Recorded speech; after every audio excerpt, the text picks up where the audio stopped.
जय जय श्री राधा रमण, जय जय नवल किशोर, जय गोपी चित चोर प्रभु, जय जय माखन चोर।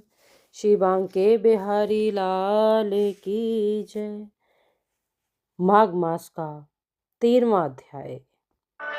विकुंडल कहने लगा कि तुम्हारे वचनों से मेरा चित्त अति प्रसन्न हुआ है, क्योंकि सज्जनों के वचन हमेशा गंगा जल के सदृश पापों का नाश करने वाले होते हैं। उपकार करना तथा मीठा बोलना सज्जनों का स्वभाव ही होता है। जैसे अमृत मंडल चंद्रमा को भी ठंडा कर देता है, आप कृपया करके मुझे ये बताएं कि किस प्रकार मेरे भाई का नरक से उद्धार हो सकता है। तब दूत कुछ देर ज्ञान दृष्टि से विचार कर मित्रता रूपी रस्से से बंधा हुआ बोला कि हे वैश्य, यदि तुम अपने भाई के लिए स्वर्ग की कामना करते हो तो जल्दी ही अपने 8 जन्मों के पुण्य फल को उसके निमित्त अर्पण कर दो। तब विकुंडल ने कहा कि हे दूत, वह पुण्य क्या है और मैंने कौन से जन्म में और कैसे किया है, आप मुझे बताएं, फिर मैं अपने पुण्य अपने भाई को दे दूंगा। दूत कहने लगा कि हे वैश्य सुनो, मैं तुम्हारे पुण्य की सब कथा कहता हूँ। पूर्व समय में मधुबन में शाल्की नाम का एक ऋषि था। वह बड़ा तपस्वी, ब्रह्मा के समान तेज वाला था। नवग्रह की तरह उसकी स्त्री रेवती थी। उसके 9 पुत्र थे और 5 पुत्र गृहस्थ आश्रम में थे और 4 पुत्र उसके जो थे उन्होंने संन्यास ग्रहण कर वन में रहने लगे। वह शिखा सूत्र से रहत पत्थर और सोने को समान समझते थे।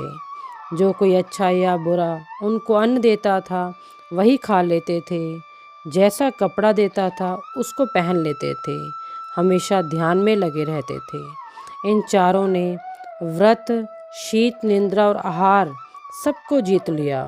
बस चर अचर को विष्णु रूप समझते हुए मौन धारण करके संसार में विचरते थे। ये चारों महात्मा तुम्हारे घर आए। जब तुमने उनको देखा उस समय भूखे प्यासे इनको आंगन में देखा।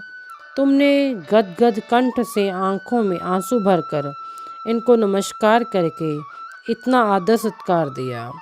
इनके चरणों को धोकर बड़े प्रेम से तुम इनसे कहने लगे कि आज मेरे भाग्य अच्छे हैं, आज मेरा जन्म सफल हुआ है, मुझ पर भगवान प्रसन्न हुए हैं, मैं स्नात हुआ, मेरे माता पिता पत्नी पुत्र गौ आज सभी धन्य हैं जो आज मेरे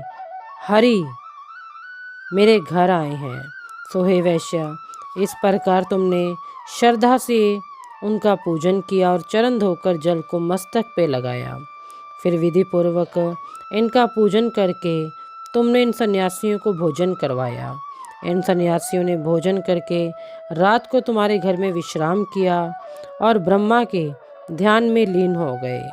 इन सन्यासियों के सत्कार से जो पुण्य तुमको मिला है सो मैं भी तुम्हें कहता हूँ कि प्राणियों में बुद्धि वालों में मनुष्य में ब्राह्मण, विद्वानों में पुण्य आत्मा और पुण्य आत्मा में ब्रह्म ज्ञानी सर्वश्रेष्ठ हैं। ऐसे ही संगति से बड़े बड़े पाप नष्ट हो जाते हैं। यह पुण्य तुमने अपने पहले 8वें जन्म में किया था। तो यदि तुम अपने भाई को नरक से मुक्त कराना चाहते हो तो यह पुण्य दे दो। तो दूत के ऐसे वाक्य सुनकर उसने प्रसन्नचित से अपना पुण्य अपने भाई कुंडल को दे दिया और वह नरक से मुक्त हो गया और दोनों भाई देवताओं से पूजित किए गए।